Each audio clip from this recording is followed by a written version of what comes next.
اور اپنے خیالات کا اظہار کرنے کے لیے میں دعوت دیتا ہوں قونصل جنرل جناب ظاہر حسین صاحب کا۔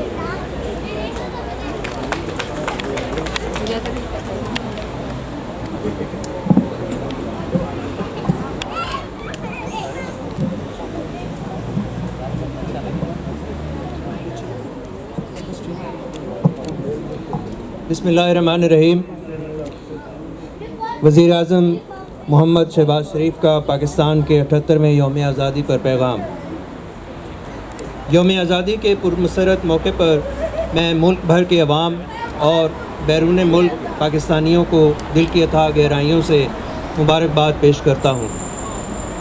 آج کے دن مجھ سمیت پوری قوم اپنے آباء و اجداد اور تحریک پاکستان کے ان لاتعداد گمنام ہیروز کی بے پناہ قربانیوں کو خراج عقیدت پیش کرتی ہے، جنہوں نے جنوبی ایشیا میں کروڑوں مسلمانوں کے لیے ایک آزاد مملکت جہاں وہ اپنے عقائد اور اقدار کے مطابق زندگی گزار سکیں کے قیام کے لیے انتھک جدوجہد کی۔ مملکت خداداد پاکستان علامہ اقبال کے تصور کے عین مطابق 14 اگست 1947 کو قائد اعظم محمد علی جناح کی غیر متزلزل اور ثابت قدم قیادت اور ہمارے اسلاف کی بے پناہ قربانیوں کے نتیجے میں دنیا کے نقشے پر ایک آزاد اور خود مختار ملک کے طور پر ابھرا۔ میں پاکستان کی ترقی اور خوشحالی میں ہمارے بیرون ملک مقیم پاکستانیوں کے کلیدی کردار کو سراہتا ہوں۔ اگرچہ آپ پاکستان میں اپنے گھروں سے ہزاروں میل دور ہیں، لیکن آپ اس ملک کا ایک ایسا حصہ ہیں جس کی اہمیت کبھی مان نہیں پڑ سکتی۔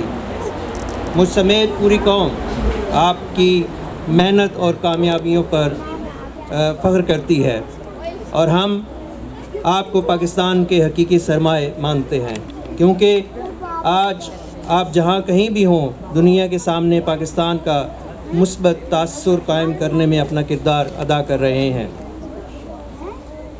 جب ہم اپنی آزادی کا جشن مناتے ہیں تو ہم غیر قانونی طور پر بھارت کے زیر تسلط جموں و کشمیر اور فلسطین کے بہادر اور غیور کشمیری بہن بھائیوں کو بھی یاد کرتے ہیں جو 7 دہائیوں سے اپنے حق خود ارادیت کے لیے لڑ رہے ہیں اور بدترین بھارتی ریاستی ظلم کا سامنا کر رہے ہیں۔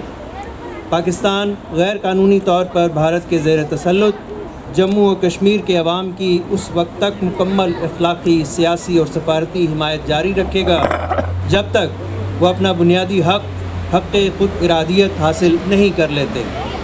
پاکستان صہیونی ظلم و جبر کے شکار نہتے فلسطینیوں کی بھی ان کے جائز حقوق کی حصول تک حمایت جاری رکھے گا۔ پاکستان آج ایک دوراہے پر کھڑا ہے۔ اگرچہ مشترکہ اقدار، بھرپور ثقافتی ورثہ اور متنوع روایات ہمیں ایک دوسرے کے ساتھ باندھے ہوئے ہیں، ہماری معیشت کو افراط زر، توانائی کی بڑھتی ہوئی قیمتوں، بے روزگاری اور قرضوں کے بوجھ کی شکل میں متعدد مشکلات کا سامنا ہے۔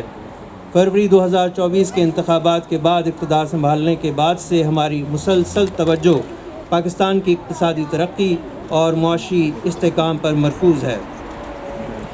ہماری حکومت کی اولین ترجیحات میں بین الاقوامی معیار کی تعلیم اور ہنر کی فراہمی بھی شامل ہیں، جو نہ صرف ہمارے نوجوانوں کو مزید بااختیار بنائے گی۔ مختصر عرصے میں پاکستان کی ترقی و خوشحالی کے لیے ہماری کوششوں کے مثبت نتائج آنا شروع ہو گئے ہیں۔ اللہ کے فضل و کرم سے ملکی معیشت استحکام کی طرف گامزن ہے۔ افراط زر کی شرح 38% سے کم ہو کر 11.1% پر آ گئی ہے اور جلد ہی اسے سنگل ڈیجٹ پر لایا جائے گا انشاءاللہ۔ مجھے یقین ہے کہ شبانہ روز محنت سے ہم اپنے شہریوں کی ترقی و خوشحالی کے لیے متحد ہو کر اپنا سفر جاری رکھیں گے۔ ہم سب ایک ایسے ترقی یافتہ اور خوشحال پاکستان کے لیے کام کریں گے جس کا تصور پاکستان کے بانیوں نے ہمارے لیے اور ہماری نسلوں کے لیے پیش کیا تھا۔ آپ سب کو یوم آزادی مبارک۔ شکریہ۔